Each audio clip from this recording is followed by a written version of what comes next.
विनाशाय च दुष्कृतं धर्म संस्थापनार्थाय संभवामि युगे युगे। अधर्मेर विनाश और धर्म के बश ना माने धर्म के रक्षा करते भगवान श्रीकृष्ण जेमन जुगे जुगे अवतार रूपे अवतीर्ण হয়েছেন তেমনি যেখানেই এমন অবলা নারীদের উপর অত্যাচার হবে তাদের চোখের জল ঝরবে আর সেই চোখের জল মোছাতে উদয় হবে এই কলির কৃষ্ণ। কে আনিল রে কোথায় ছিল রে মধুমাখা হরি নাম এ নাম কে আরে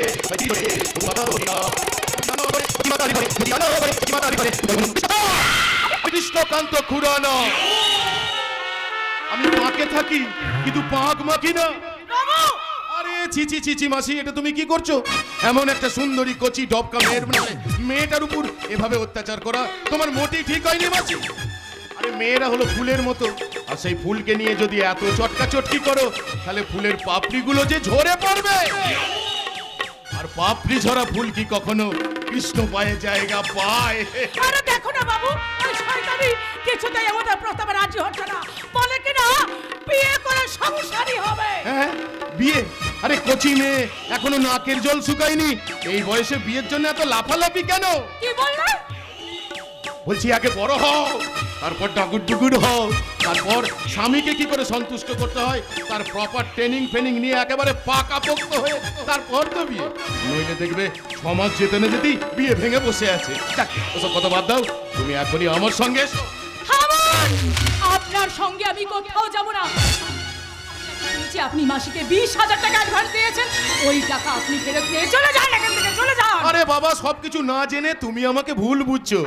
তোমাকে নিয়ে গিয়ে আমি কোনো খারাপ কাজ করাবো না। মানে কথা হলো গিয়ে দিল্লিতে আমার এক বয়স্ক মামা দাদু থাকেন, প্রচুর সম্পত্তির মালিক, কিন্তু দাদুকে দেখাশোনা করার কেউ নেই। তাই মাঝে মাঝে আমি গিয়ে দাদুকে দেখাশোনা করে আসি। আর তাই দাদু তার সব সম্পত্তি আমার নামে দানপত্র করে দিয়েছে। সব সম্পত্তি তোমার দিয়ে দিয়েছে? হ্যাঁ গো মাসি, কিন্তু মুশকিলটা কি হয়েছে জানো?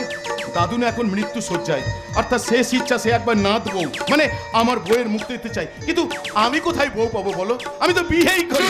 তাই এই জুঁইকে আমার নকল বউ সাজিয়ে ওই দাদুর কাছে নিয়ে যেতাম। যে কটা দিন দাদু বাঁচতো জুঁই না হয় দাদুর নাত বউ হয়ে একটু সেবা টেবা করতো। খুব ভালো কথা, খুব ভালো কথা। তাহলে আর দেরি করো না জুঁই, ঝটপট আমার নকল বউ সাজার জন্য তৈরি হয়ে নাও। এই দেখো তোমার জন্য এনেছি নকল শাখা পলা।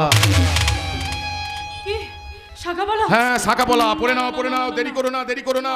বলা তো যায় না কখন কি ঘটে যায়, তাই তো শাস্ত্রে বলে শুভস্য শীঘ্রম। আর আমি ততক্ষণ তোমার স্মৃতিতে পরিয়ে দিই এই নকল সিঁদুর।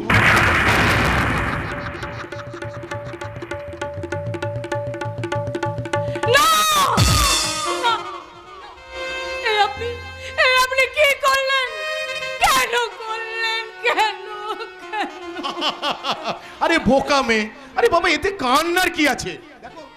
আমি তো সত্যি সত্যি তোমাকে বিয়ে করিনি, আর তোমার স্মৃতি সিঁদুরটাও সত্যিকারের নয়। আর তাছাড়া আমি কথা দিচ্ছি আমি যখন তোমাকে মাসির কাছে রেখে যাব আমি নিজের হাতে তোমার এই স্মৃতি সিঁদুরটা মুছিয়ে দেবো। এখন আর কথা বাড়িয়ে সময় নষ্ট করো না, তাড়াতাড়ি এসো তাড়াতাড়ি। থামুন, আপনার সঙ্গে আমি কোথাও যাব না। চলে যান এখান থেকে, চলে যান। এই নিন আপনার শাখা পলা, আর এই আমি মুছে দিলাম আপনার দেওয়া সিঁদুর। অসিদতে মুছবি না। একবার যখন বাবুর হাত থেকে টাকাটা নিয়েছি তখন বাবুর নকল বউ সাথে বাবুর হাত ধরে তোকে যেতে হবে। না, জুঁই এই হোটেল ছেড়ে কোথাও যাবে না। জুঁই হলো এই হোটেলের সেরা সুন্দরী, আর ওর জন্য এই হোটেলে এত বাবুদের এখানে আনাবো না। ও যদি চলে যায় তাহলে আমাদের রোজগার পাতি যে সব বন্ধ হয়ে যাবে। আরে কে বলেছে বন্ধ হয়ে যাবে? বাবু তো কাক মাসের জন্য ওকে নকল বউ সাজিয়ে নিয়ে যাবে। নকল বউ সাজিয়ে নিয়ে গিয়ে বাবু যে জুঁইকে কোথাও বিক্রি করে দেবে না, সেটাই বা কে বলতে পারে? আরে ছি ছি ছি ছি ছি ছি, মা কালীর নামে দিব্যি করে বলছি, এমন কথা আমি কখনো স্বপ্নেও ভাবতে পারি না। আর তাছাড়া জুঁই কি ভুসিমালের দোকানের মাল নাকি যে যেখানে সেখানে বিক্রি হয়ে যাবে? মেয়েরা ভুসিমালের চেয়েও লোভনীয় মাল গো বাবু। এই মালের বিক্রি কম কিন্তু খদ্দের অনেক বেশি। বাসি, আমি তোমাকে ভালোবাসি জুঁই, তাই তুমি চাইলে নকল নয় তোমাকে আমি আমার নিজের স্ত্রী বানাতে রাজি। তুমি তুমি আমাকে বিয়ে করো, আমি তোমাকে সংসার দেব, আমি তোমাকে সন্তান দেব, আমি তোমাকে সব দেব, সব। শালা বাবু, ভালো চাও তো হাতটা ছেড়ে দাও, নইলে এই ছুরি দিয়ে তোমার হাত আমি সিঁদুর যখন একবার দিয়েছি তখন সেটা আসল হোক আর নকলি হোক, এই জুঁইকে আমি এখান থেকে নিয়ে যাবই। আর আমার কাজে যদি শালা এতটুকু বাধা দেওয়ার চেষ্টা করিস তাহলে এখানে এই মুহূর্তেই রক্ত গঙ্গা বইয়ে দেব রে শালা, রক্ত গঙ্গা।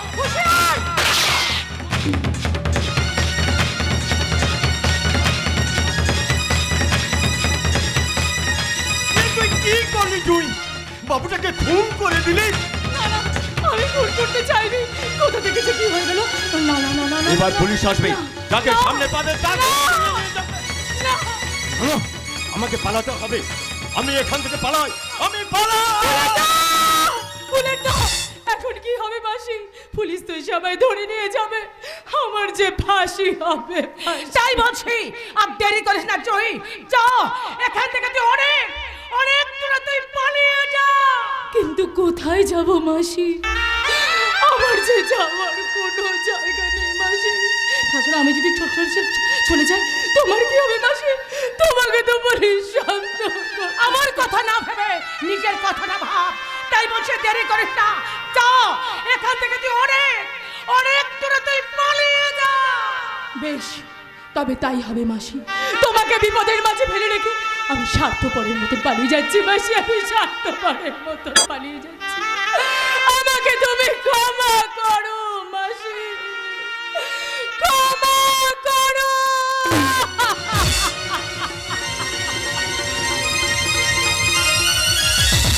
দেখ জুই এখান থেকে চলে গেল, কিন্তু আমার কি হবে? পুলিশ যদি আসে এই লাশটাকে দেখে আমাকে খুনের দায়। না না না না না না না, আপাতত লাশটা এখানেই পড়ে থাক। আজ রাতে একে মেঝেতে পুঁতে ফেলবো, তাহলে কেউ আমাকে খুনের দায় সন্দেহ করতে পারবে না। কিছুতেই না, কিছুতেই না।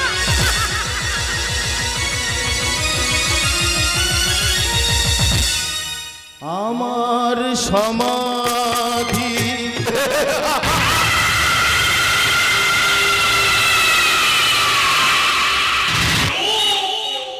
আচ্ছা, আপনারা কি মনে করলেন আমি সত্যি সত্যি মরে গেছি? না না না, আমি মরিনি।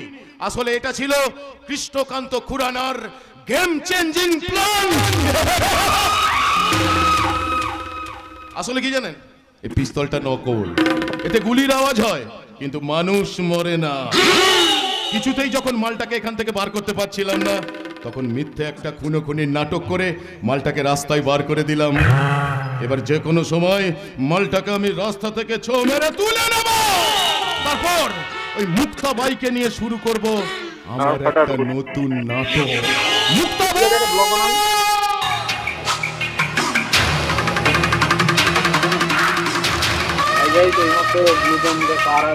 ভাই আমার লাশটা খুঁজতে এসে দেখবে অনেক আগেই লাশ গায়েব হয়ে গেছে। আমি কৃষ্ণকান্ত খুরানা, আমি পাঁকে থাকি। কে আনিল রে